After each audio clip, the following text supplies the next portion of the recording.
साथियों, प्रस्तुत है मेरा एक व्यंग, गुटखा खाने के फ़ायदे।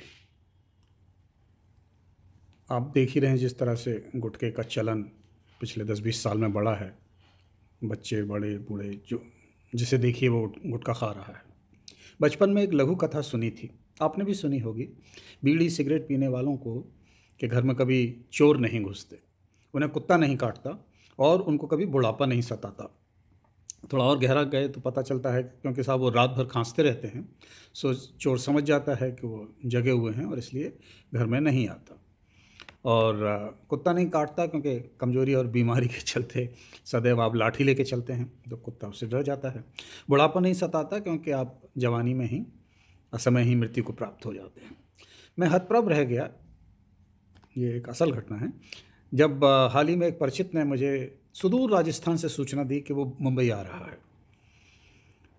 क्यों? क्योंकि वो वहाँ एक गुटखा कंपनी से उसे छिपकलियों का बहुत बड़ा ऑर्डर मिला है। तो आप सभी गुटखा प्रेमी भाई और बहनों, गुटखा प्रेमी माता पिता तुल्य तो जीवित ही नहीं होंगे, वो मेरा सुगंधित और झन्नाटेदार प्रणाम। आप लोगों की तो गुटखा रचित मुस्कान ही इतनी भन्नाट होती है कि इस पर कोटि कोटि कैंसर के जीवाणु कुर्बान हैं। जिस तरह हरिगुण लिखा ना जाए, उसी तरह गुटखा खाने के कितने लाभ हैं वो आप वर्णन नहीं कर सकते। और आप कहीं मुझे गुटखा कंपनी का कोई मार्केटिंग मैनेजर ना समझ लें, इसलिए मैं उससे बच भी रहा हूँ। लेकिन फिर भी मैं उसके कुछ गुण आपकी सेवा में प्रस्तुत कर रहा हूँ, क्योंकि अन्यथा तो जैसे कहते हैं ना कि हरि अनंत हरि कथा अनंता। तो पहला फ़ायदा जो गुटखा खाने का है वो ये है कि गुटखा खाने के चलते समाज में एक समरसता आ गई है।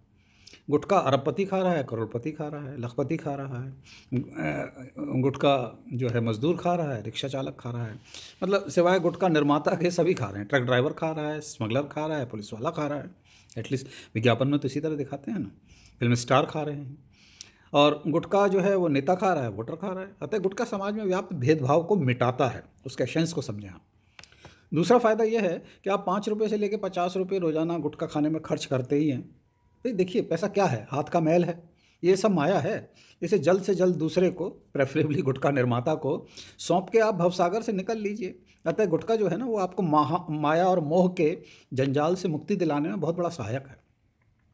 तीसरा, गुटखा खाने वाले का मुंह आप हमेशा देखेंगे बंद रहता है, क्योंकि वो चबाने में व्यस्त है, वो अपना जीवन का रस ले रहा है। उसे फ़ोन का आना, बात करना, किसी आगंतुक का आना बहुत दुश्मन सा लगता है, कारण कि अभी अभी तो मुंह में डाला था और ये बैरी फिर कहाँ से आ गया, अब थूकना पड़ेगा। लबोलुआब ये है कि गुटखा खाने से वाणी में संयम रहता है, और सभी संयमों में सर्वोपरि वाणी का संयम है।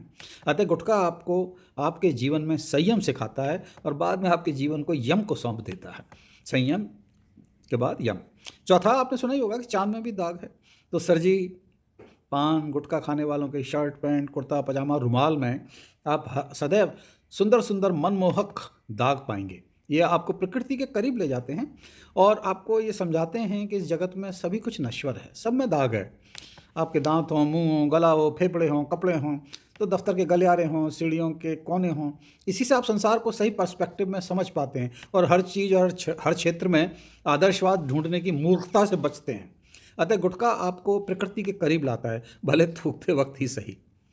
पांचवा फ़ायदा यह है कि जो इतने बड़े बड़े सरकारी और गैर सरकारी अस्पतालों में कैंसर वार्ड बने हुए हैं, इनका क्या फ़ायदा अगर आप इसका उपयोग ही ना करें तो? मरीज ही नहीं होंगे तो? आप नहीं जानते आपके इस गुटखा खाने की वजह से कितने उद्योग धंधे चल रहे हैं। गुटखा निर्माता चल है ही है, उसकी फैक्ट्री में काम कर रहे मैनेजर, मजदूर, वितरक, दुकानदार, अस्पताल, dentist, doctor, nurse, compounder, chemist, chemotherapy वाले, रेडिएशन वाले, सबकी रोजी रोटी एक आपके गुटखा खाने से चल रही है। आपको पता भी है आपके गुटखा खाने से अर्थव्यवस्था को कितना बड़ा और मजबूत सहारा मिल रहा है। छठा फायदा, लोग कहते हैं कि गुटखा खाने से नपुंसकता आ जाती है। भाई अगर एक तरह से सोचें तो इसके भी बहुत लाभ हैं। भारत की जनसंख्या दिन दूनी रात 8 गुनी बढ़ रही है। गुटखे से इसमें कुछ तो ब्रेक लगेगा। सुना है गुटखा प्रेमियों का, तो गुटखा प्रेम ही इतना बलवती होता है कि इसमें अन्य किसी प्रेम की जगह ही नहीं रहती, गुंजाइश ही नहीं है। आपने वो सुना है ना, प्रेम गले ते सांकरी जामे दो न समाए। अतः गुटखा शारीरिक संबंधों के लायक आपको छोड़ता ही नहीं। पीले पीले बदबूदार दांत, बदन दर्द, टांगों में दर्द, जोड़ों में दर्द, सो आप जुड़ नहीं पाते और एक प्रकार की विरक्ति ले लेते हैं। और इसी विरक्ति का नाम है इश्क हकीकी, जिसके बारे में कबीर और रहीम जैसे बड़े बड़े संतों ने जोर दिया था। गुटखा जो है आपको, आपकी आसक्ति जो है ना, वो सांसारिक प्रेम पाश और ये सेक्स की भूख, पेट की भूख तो पहले से ही तबाह होती है। इससे दूर रख के आप में संतई की भावना का इतना उदात्त विकास करता है, इतना उदात्त विकास करता है कि आप बरबस ही कह उठते हैं, दुनिया में हूँ, दुनिया का तलबगार नहीं, बाजार से गुजरा हूँ मगर ख़रीदार नहीं।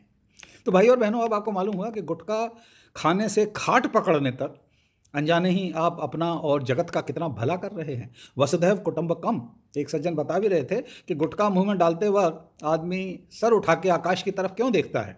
दरअसल वो खुदा से कह रहा होता है, हे परवरदिगार, बस मैं आ ही रहा हूँ तेरे पास। धन्यवाद।